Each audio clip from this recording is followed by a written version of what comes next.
Hello, good evening, everybody. Good evening. Wherever you're joining from, good evening. How are you today? And I hope you've been having a great evening, a great Saturday. I hope you've had a great week. Um, Today, I'll be talking about toxic organizations. Why do we have toxic organization? What's even the meaning of what makes an organization toxic? When you say, oh, that's a toxic organization, someone will be like, that's a very toxic organization. That organization is quite toxic. We hear that often. Toxic boss, toxic employers. That's the only one we hear about. How about toxic employees? Because at the end of the day, it's not just um, an employer alone does not make an organization. We have both an employer and the employee who make up the organization. So it's not just about the employer, it's also about the employee too as well. That's what makes an organization. But we hear this toxicity a lot of times. People talk about, oh, my organization is toxic organization. It's almost like it sounds like a broken record. Sometimes it's almost like we can't even know the difference between what a toxic organization is and what isn't a toxic organization. I'm going to try to put my thoughts down as best as I can, and I don't want to make it a book kind of thing, even though I'll be talking through some of the things that I've documented about you know what really makes an organization toxic. That's what we're talking about, and how eventually you can actually make an organization to be a place, a sustainable workplace for productivity. Because the truth remains that if an organization is toxic, as it were, and most people agree that this is a toxic organization, it puts it not only affects the organization, it affects the stakeholders, it affects how people perceive the organization, it affects even every ecosystem that relates with the organization. And I'm going to tell you a short story, but it's not an analysis, it's a real life story. There's an organization in Nigeria that has been tagged toxic. And then the truth remains that nobody, I've not worked in that organization. I don't know anybody that has worked there personally. But what has been put online about that organization is that, oh, it's a toxic organization. So here comes someone speaking to say, oh, I just got an offer with that organization. Like, what? I don't know them. Oh, can I go there and work? And I'm like, I don't know the organization, but from what I hear about them online, I'm not sure this is the kind of organization you want to go into. And that's how much toxicity affects an organization. That's the kind of role toxicity plays in the life of an organization. Even people that have not been in the organization will see that, oh, this is a very toxic organization. This is a very toxic organization. Okay, so let me quickly talk about what even makes organization toxic. What are the things that makes an organization toxic, where people will be like, oh, this is a toxic organization? Or is it just like we talk about mental health, like the Gen Zs just want to talk about everything, doing a typical Gen Z, everything is about mental health, about gaslighting, about bullying, about this, about that. Is toxic organization one of those buzzwords too as well? What exactly makes an organization toxic? And this toxicity we're talking about, it doesn't start overnight. It's gradually shaped by the culture of the organization, leadership gap, poor communication, ignored accountability, or even lack of accountability, and many more things like that. So I'm going to be highlighting a few of those things here. Okay, we talk about the fear-based organization. A fear-based organization is such that the leadership rules by intimidation, whether harassment, employees can't express themselves. If you express yourself, you have to pay for it one way or the other. There is blame game within the system, people blaming one another, passing blame. Oh, who did this? Oh, I'm not the one. Nobody wants to rise up to the occasion to say, oh, you know what, I did this, or I did that. Lack of taking responsibility is there, and then the result of that is that there's people will be anxious, there'll be low innovation, because and people will be disengaged. People will be disengaged because everybody is just say, let's just do what they say so that there will be no problem and no issues. It's not, people are not working from a place of joy. They're not coming to work that they are happy. I had a story of somebody who actually, imagine, that's, I'm sure that that person was working in a fear-based organization at the time. The person said that, oh, as sometimes when she wakes up in the morning and wants to go to work, she'll just be like, let my enemy just have an accident so that I will not go to the workplace. I'm like, what? Really? So I mean, that's fear. You're afraid. When you wake up in the morning to go to work, your mind will be doing cuckoo, keke, cuckoo. Like you'll be, one can actually feel your heartbeat. Your heart will be in your mouth. That's a toxic organization. Micromanagement, no trust, no autonomy. I knew of an organization where nothing happens when the leader of the organization is not there. And let me say this without fear or favor. There are times when the organization has not matured to a certain level. Maybe you're a startup and a whole lot of things are not yet in place. That's different from an organization that has existed.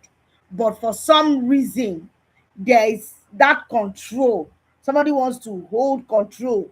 Somebody wants to, you don't want work to be done. People cannot create. People cannot think outside the box.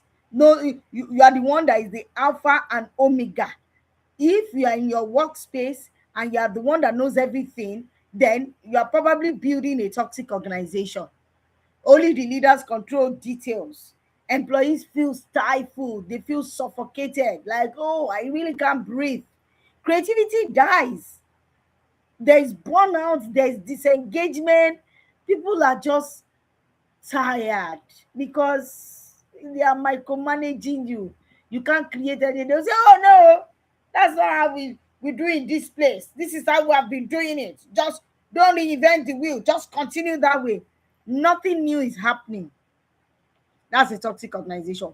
Wow, I like this one. The favoritism driven organization, where it's maybe who you know, or who you know. It's about who you know. That's favoritism.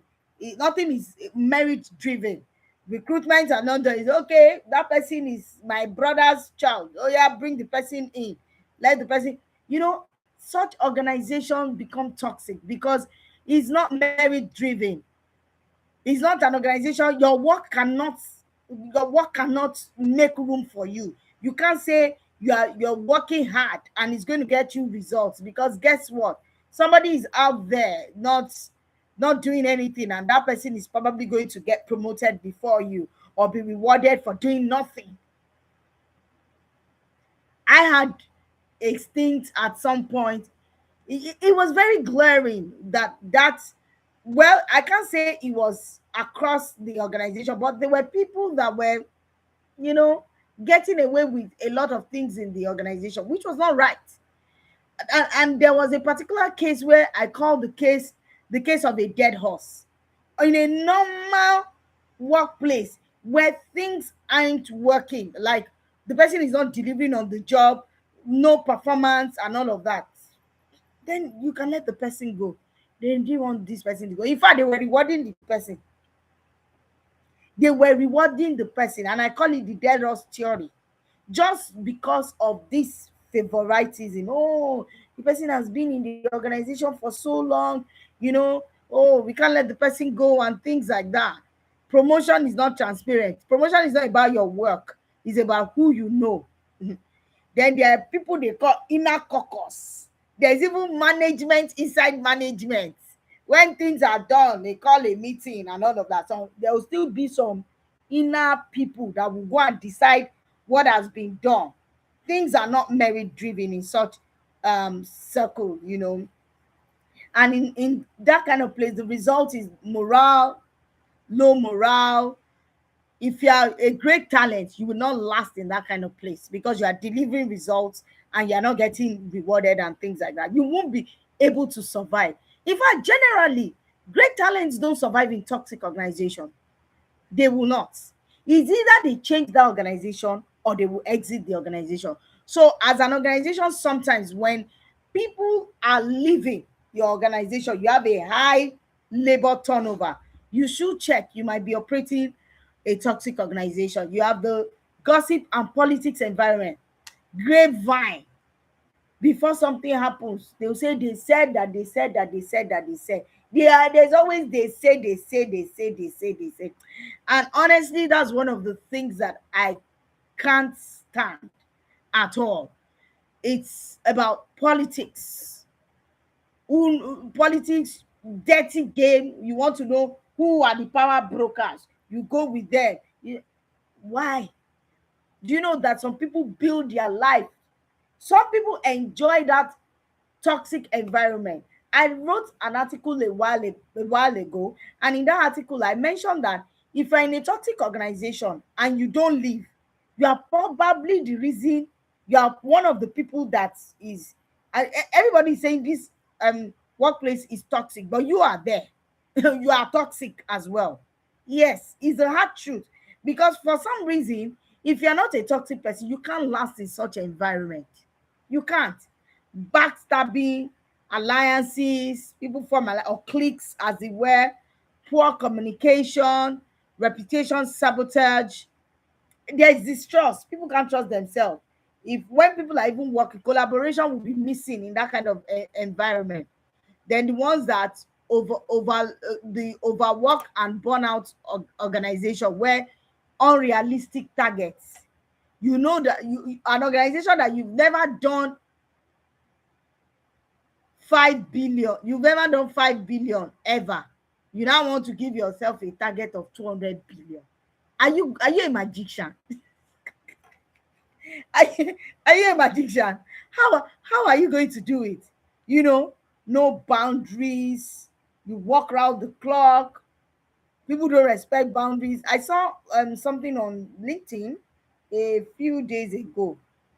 Yeah, I think was it on LinkedIn that a gentleman was complaining that he was working in one place in America, or no, an American boss came to work in whether one of all these European countries. I can't remember, maybe it was France or Belgium. I can't remember, but I know that the boss was from America, and that the boss kept being in his face when he's like past five. The person will just be sending him message,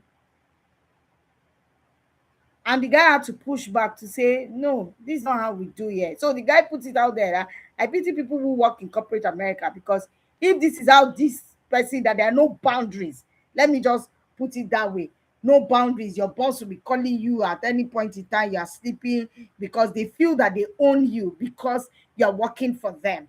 That's a toxic organization. You don't own people because they work for you. You should respect their boundaries.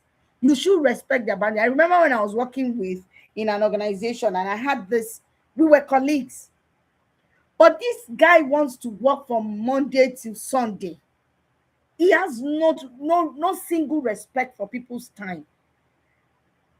He's going to be calling me on a Sunday for us to do like normal everyday work. In my mind, I'm like, today is a Sunday. I go to church.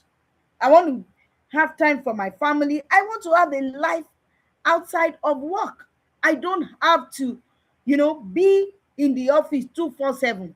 Let me also say this. There are times when, you know, the demands of the job might require you to maybe work extra hours or do something. Maybe there's a special project, but that should not be the everyday norm.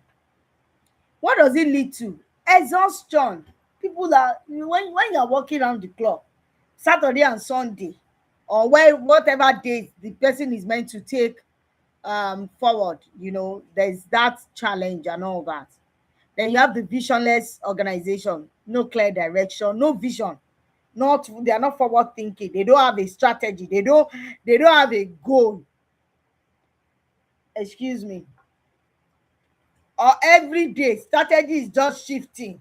They are just changing goalposts. There's no clear cut. They are not clear about what the organization wants to do. Conflicting priorities, things are changing. Reactive leadership, fighting fires. Reactive, not well planned, and some of them even have no contingency plan. If A happens, what are we going to do? No risk management, nothing. No, they are not thinking beyond all they are thinking is now. They are not thinking strategically. At the end of the day, people feel lost. They will start asking, at every point in time, ask yourself, when people are working in your organization, can they say this is where this organization is going within a specific time frame? Can they say this is what our aims, our goals, or our vision? Can they say it? Can they tell you? If they can't, then there is a problem. And at the end of the way, when people feel lost, they end up being disengaged because they'll be asking at the back of their mind, what am I doing here? Like, you wake up in the morning and say, okay, why am I going to work?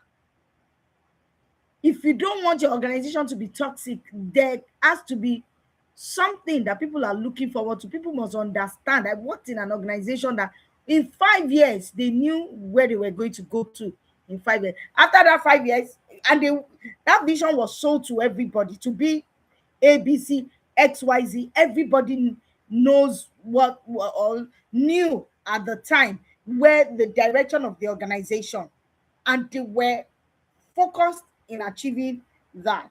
I remember somebody was also sharing with me that she worked in an organization where they knew where they wanted to be. And because they knew where they wanted to be, even before the time that they had designed for themselves, they surpassed their vision. Then you have the growth stagnant workplace. People are not growing.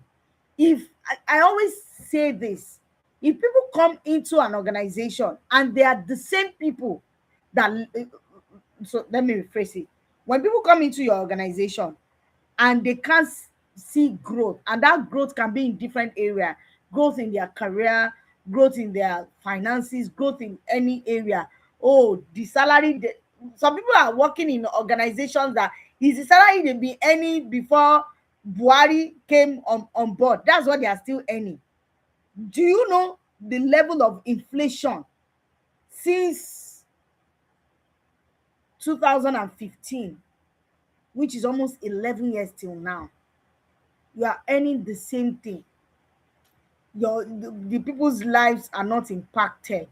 No, nothing like cost of living adjustment, no training, no development plan. People don't go on trainings, they don't develop people, they don't invest in people. People are not learning, they don't even know anything better than what they knew at that time.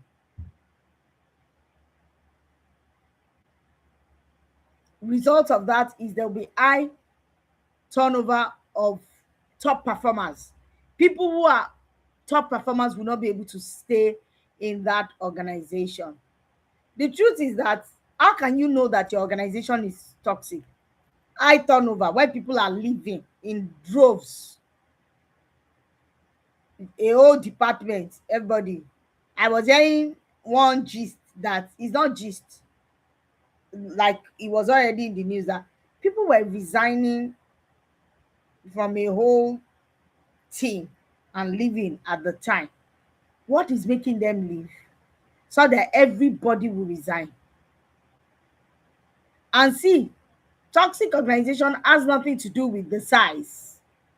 An organization can be big and not be so toxic. An organization can be small and be toxic. An organization can be big and be toxic.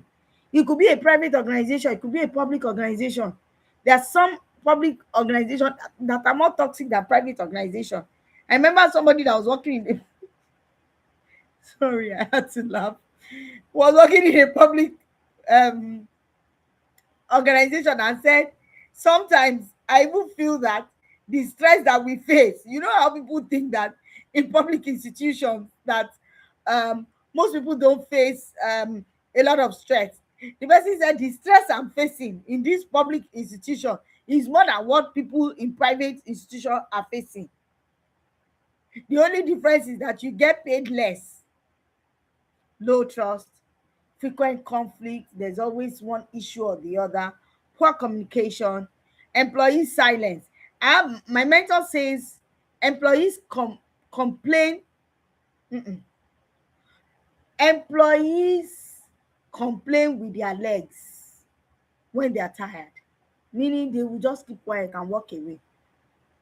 Is right inside your right inside your organization. That's where they are going to look for the job. They will use your data. They will use your computer. They will use your resources to look for another job.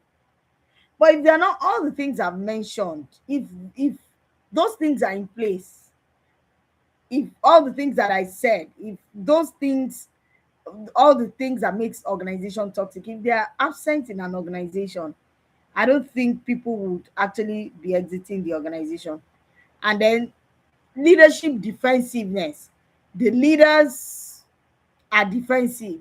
Oh, nothing is wrong. Everything is okay. I used to work in an organization that the um the business owner asked that, oh, the business owner asked and said, oh, I just want to ask that, is there any, did anybody complain to you? And I'm like, do people have to complain before you start to do things? The best time to even correct anomalies is not when things have gotten so bad. That's why I'm always saying it. People need ingenuity HR solutions. We've done it for quite a number of companies where we've had to, go into their system, assess it, and look out for the things that are, causing the issues. Some is favoritism, some is lack of structure and systems in place. There are so many issues that can cause toxicity as we've listed, but it's not, can it be fixed? All of these things, they affect productivity. You get to some organizations sometimes, key roles that should not be, no succession plan, key roles, the people in those key roles, they will leave. There will be nobody to fill in those roles, and the business suffers. It's the business that suffers at the end of the day. So there's a question that I keep asking. For organizations that are toxic, why are you toxic? And people have said, oh, this is a toxic organization. Why aren't you doing anything about it? Why aren't you making effort to correct those anomalies? Why aren't you being deliberate about the culture in your organization? Why should people come to work? Most people spend most of their lives at work. So why should they come to work with their hearts in the mouth, wondering what is next? Somebody told me that he was working in a toxic organization to the point where he couldn't function in his home again. He's just a zombie, but He was saying to himself, I need this job. But every day you go there is one insult or the other. They abuse you, they insult you. These things are not good enough. So what are the things that can be done if any organization is so as an organization, if you are growing, and toxicity can happen at any point in an organization circle. Some organizations believe, oh, we're there, we have arrived. So when they arrive, they start doing things as they like. Oh, spend money, do this. We can do anything. We can promote whoever we feel we want to promote without following due process, or without even know that this is merit. This is a merit driven um role. Promotion is clear. Sometimes there might be 3 4 people qualified for a role, maybe the role of a CEO, for instance. A CEO is going, but they want to appoint a CEO. And what will be the criteria that you're going to choose the next CEO? Will it be based on competency, experience, and merit? Or it will be, oh, this one, I can control this one. Oh, this one is my person. Or is it the most qualified person for the job? And when you are talking of most qualified person, you want to look at somebody who would, because at that level, that person won't be only handling themselves. They are dealing with other people, they're dealing with stakeholders, they're dealing with external stakeholders, they're dealing with maybe shareholders, they're dealing with the general public. You have to be able to tell yourself the truth. So to those are the things that make an organization toxic. So how do you rebuild a toxic organization? You have to, how do you um, build a culture, a workplace culture that supports productivity? Employees must be able to speak without fear or favor, without being penalized for speaking. The truth is that once the people are afraid of speaking, they will not speak again. If they see somebody being penalized, they will just, and they will never tell you the truth. And if people can't tell you the truth, you will not be able to address the root cause of the problem. You won't be able to find solutions to correct those things. And who loses at the end of the day? You lose to a competitor who can do those things, tell themselves the truth, say, oh, we are lagging in this area. What can we do to correct it? What do we need to put in place? Maybe in the process of trying to chase the numbers, we have forgotten that people are human, they're not machines. So let's balance things up. But if you can't tell yourself the truth, then there will be a big issue there. You know, you need to be able to protect whistleblowers, stop public shaming, don't public shame anybody. The word, don't make remarks when you come to meetings. I had a funny experience. It was a real life experience where I went to consult for an organization, and one of the things that people complained about, that there was a big incident, and I was asked to go there to help them correct all of those things, and I had to do investigation and all of those things. And one of the things somebody says is that every morning when they come, this is an organization where they say they pray every morning. What are you praying for? When you finish praying, somebody will insult someone, someone will tell people their life history, will put them down, will talk down at them, will tell them they are lucky that they even have that job. I had to do the conversation had to be done individually. Somebody just said, I'm tired.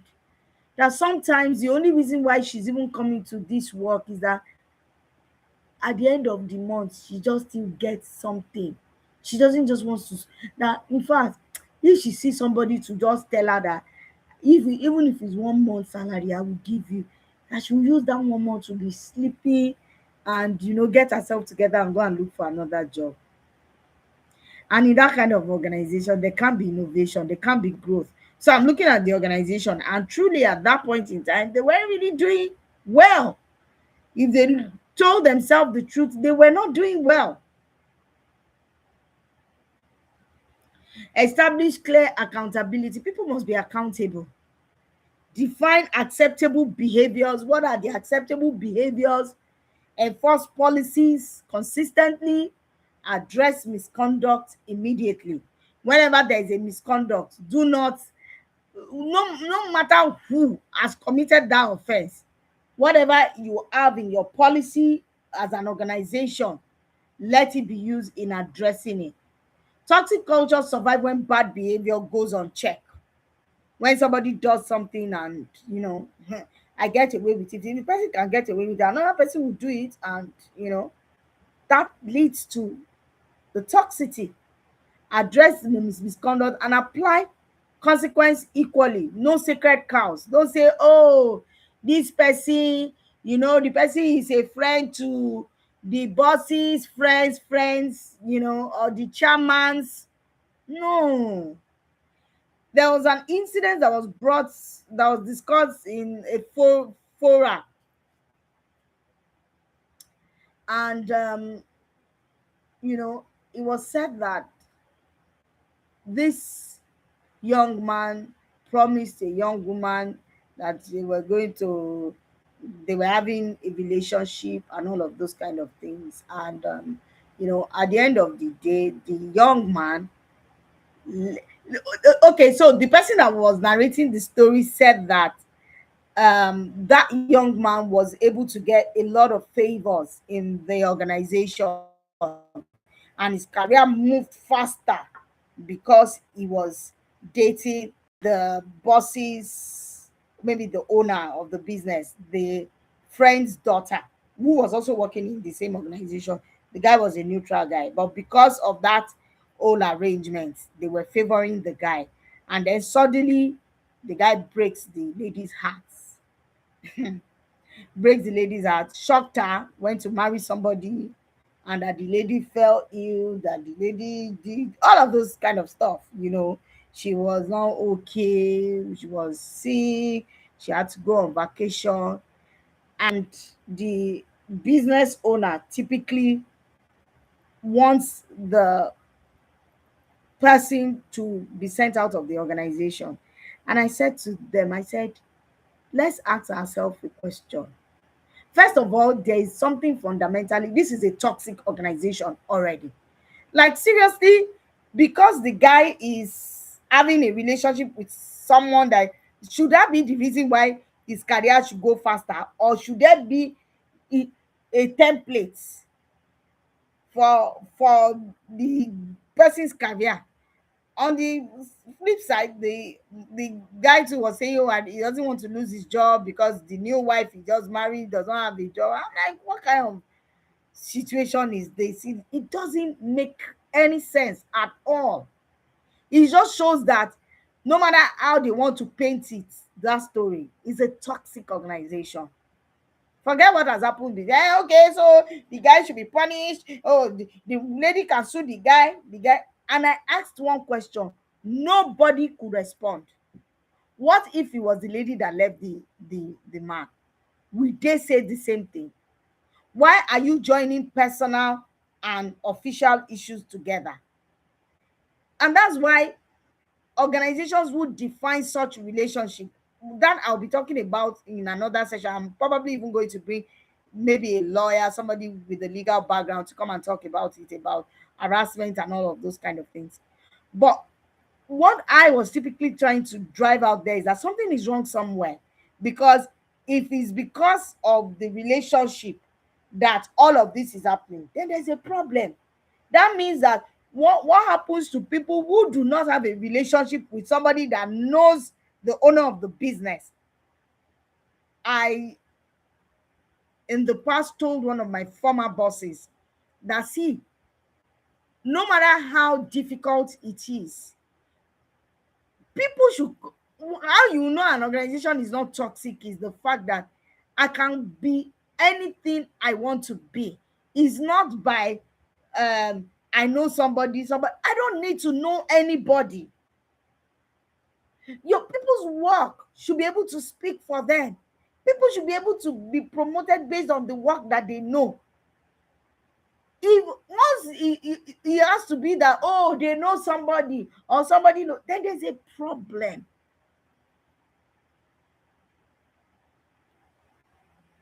You must align your workloads with your reality. Don't kill people with too much job. Don't give them, make your goals smart as an organization.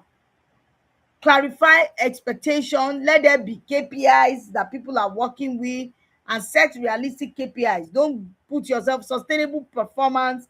Don't put yourself on a high jump that you goals that you know you can never meet. Yes, you should stretch yourself to grow, but you shouldn't give yourself unrealistic targets. Always reinforce your organization values. What matters to you? What is important to you as an organization? And keep reiterating it. Those messages need to continue to go out there. Celebrate people that demonstrate such behaviors. Embed it in your recruitment, in your trainings, in your retention, in your employee engagement, in your promotions. Make integrity non-negotiable. Culture is actually what you make of it, and it is what you tolerate. Culture cannot be seen, it can be felt. That's my own belief. Sometimes people do not even say something, but you know that that is the acceptable culture in that organization. I worked in an organization where the culture was pampering. I don't know why my boss at the time felt you must always pamper your employees. Maybe he felt that, oh, because it was a, a peculiar industry. Every industry can call themselves peculiar. So we want to have meetings. And I've worked in several organizations. I never saw that until I got to that organization. And those are things I had to address and correct. And I'm proud of myself that I was able to do that. We'll be having meetings. My boss will be telling me to be. Everybody knows you've sent notice of meeting. You've announced and announced and announced. On the day of the meeting, nobody will show up. I'll be the only one waiting for the meeting. Even my boss, he will come late too. But he's not even as late as all the other people. Oh. Those other people. So I understood why he was tolerating all. That's why things have to start from the leadership. You now start telling me to be calling people to come for meetings. I'm like, I've never seen that in my life. So those are the kind of what you tolerate. It becomes as so everybody already knew that that was a culture. If you have meeting for 8 o'clock, people might choose to come in at 9:30, and that's when the meeting actually starts. And I did it once or twice, and I said, no way, I can't do this. Can't be the right culture. And I'm happy to say I changed that culture in that organization. I said, we can't continue doing like this. I've never seen this in my entire career. We want to have meeting, then we'll wait for hours, waiting for other people. Well, I mean, those are some of the things. Always invest in the growth and development of your employees. Push them, motivate them, offer structured learning, create clear career path. They are not confused of where they are going to.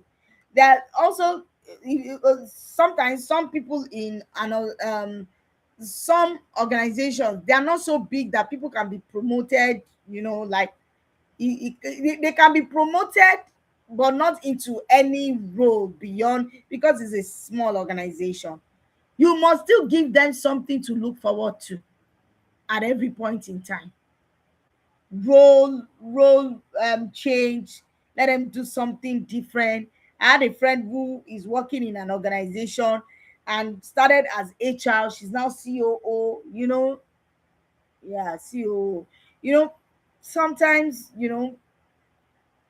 make people do things, stretch them, um, let them go into something new, give them something to do that sharpens their knowledge, their skills, their competencies, and their experience.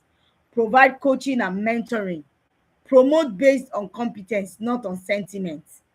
Don't promote people based on sentiment. This girl, she has spent 100 years. She might have spent 100 years, but might not have made any impact. I worked in an organization. A lady was there for a very long time, and she was an administrative person. And when I spoke to her, she was smart, but she had very laid back behavior. She was tardy. This lady shows up at work at 2 p.m. most times. So in my mind, I'm like, now I understand why she couldn't be promoted into that space. So make sure that it's people's competence that you're using to promote them. Measure what matters, retention rate, things like absenteeism, when you do employees surveys, what are people saying? Don't go and be doing employee engagement surveys that they will reveal what the problem is, but you don't want to change. You have no plans, you're just wasting the money. No way. Productivity and all of those kind of things. At the end of the day, it's not a one size fits all. Different organizations are in different journeys of their life. But one thing that is also very important that I must say is the fact that toxicity does not start in one day. And if you want to correct toxicity, it will not end in one day. It has to be a deliberate effort to stop that toxicity, to be committed to it. And that commitment has to start from the leadership. It can't be a job that will be given to HR alone. HR will just be doing round around the garden. They're not going to get anything. And if you are an HR professional and you are the one driving toxicity wherever you are in the middle of the politics, you are the one that is gossiping, you are the one that is hearing somebody said that, somebody said that, somebody said, you are in the midst of the toxicity. You should be we should flog you. I'm sorry to say this. You deserve a knock, honestly, because it's a shame if HR is the one driving toxicity. And I hear of that a lot sometimes in organization. The reason why toxicity might not have ended in an organization might be because the HR there is not doing, it's not different. It's not any different. The HR might even be the one that is the one aiding and abetting the toxicity. Remember some of the things that when they say, oh, take somebody, it's my brother's, HR will say, okay. HR self is looking for how to bring our sister's brother's son. Excuse me. So if HR is doing that, then it's a shame on the organization. So if you are working as an HR professional or you're a business leader in an organization, look inwards. Most of all of this toxicity, you are the ones that will carry it, because the tone is set from the top and you're the ones that can say, this is what needs to be done. I worked in an organization where typically the organization was a toxic organization, but my boss at the time was a very great leader, and she provided that psychological safety that even though the organization was toxic, we were not feeling that it was a toxic organization because our boss was a great boss. So again, those are the things I'm talking about. Change begins with you. Look at the man in the mirror. Some people, the main organization is not even toxic. It's the supervisor, manager that are toxic. Is this manager is toxic, this manager is toxic, another manager is not toxic, it becomes a problem. So it's a collective effort that people have to, and that's why in organization they come up with all sorts of things when they feel that they need to address those things, like 360-degree appraisal. If a supervisor is rechunting people, doesn't want to do merit, by the time they do 360, where the subordinate is not just the supervisor, okay, I will show you during appraisal, I will fail you, I will ensure that you don't pass, you don't get promoted. You don't own their lives, so why are you threatening people? And let me tell you one of the things again, no matter what happens, people always, when people get to a point at toxicity or in toxic environment, workplaces, they just tell themselves, they only need to get to that point. What's the worst that will happen? It's just a job at the end of the day. It's just a job at the end of the day. And nobody, I always used to say it, why do you think that you need to build a toxic organization when nobody will be on a job or in a role or in an organization forever? It's not possible. All the billionaires in the world, this Elon Musk now that is running Tesla, one day he will still leave Tesla. He will leave. Nobody, Dangote, will leave his business one day. He will be tired of running all the, let him run everything, let him even have satellite space and everything. He will still leave. But what would you be remembered for? Will you be the one that when people remember you, they say, ah, that was the driver of toxicity in our workspace? That was one person that made our lives miserable. You don't want to be a prayer point for some people where they will be praying and saying that this wicked boss. There was one government parastatal that we saw when the person was retiring. They did like a banner and said, wicked person, this. Don't be that person. And don't be an environment that tolerates people to be that way. I remember one organization that somebody complained about their supervisor or something, and they said that the company immediately addressed that. They sent the supervisor on training to address the gap.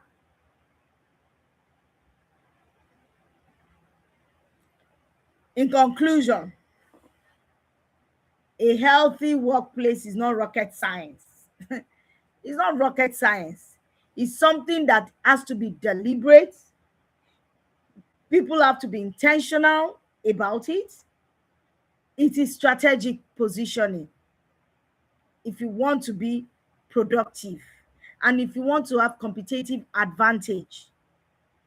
Oh, by the time you are fighting petty little things and all of those things that are causing to an organization that is strategic, that puts in all these things that we talked about, the right things in place: performance management, employee engagement, training, culture shift, reinforcement, rewards and recognition, merit driven based performance management system within the organization, recruitment, all of these things. By the way, Ingenuity HR Solutions, we do that for organizations.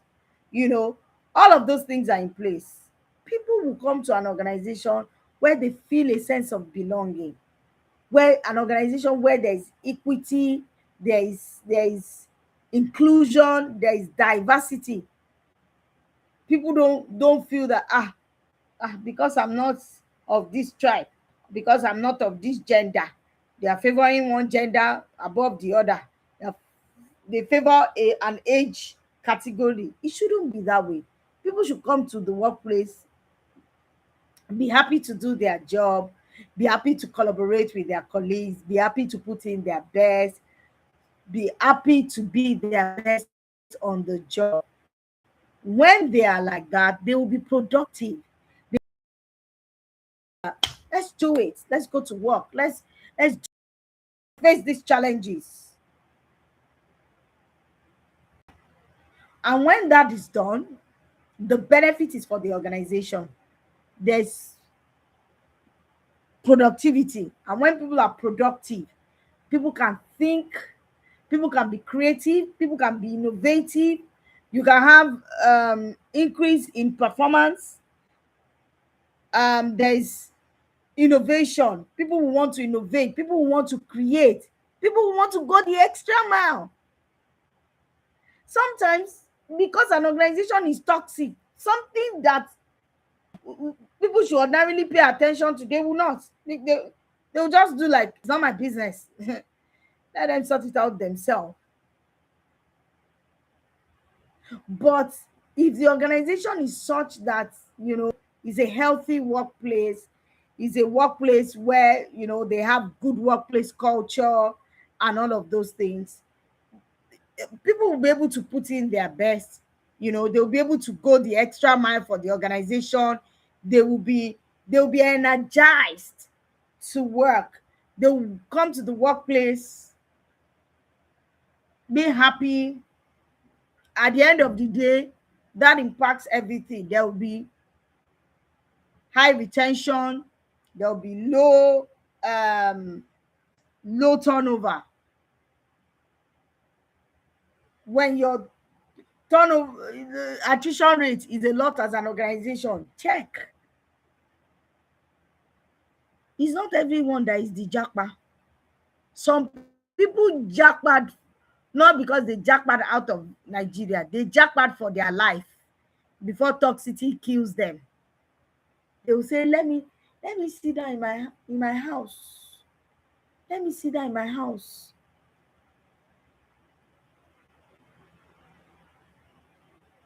I have experienced all of these things, so I can talk about them.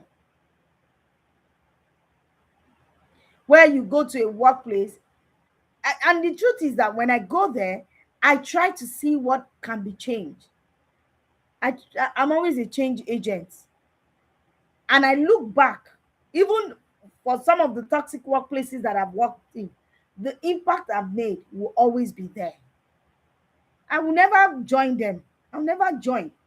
If I get to a workplace and I feel that they are toxic, I separate myself and I try to say, what can I do to help them? If they refuse to be helped, so that they will not drag me into their toxicity, I map out my exit plan. If you stay too long in a toxic workplace, you will become toxic eventually. It's because it's a case of you either beat them or you join them. If you can't beat them, you are going to join them. If you look at it and you know that this thing is not working, this organization is not ready to change, you're going to take your exit. At the end of the day, again, I think one of the challenges is that organizations tend to dump the issue of HR, go and sort it. It is not an HR project. It is not an HR responsibility to address toxicity in an organization. HR can try the best that they can. HR is also an employee. That's what some HR people say. They will say, I'm also an employee. Me too, I'm also facing it sometimes. Yes.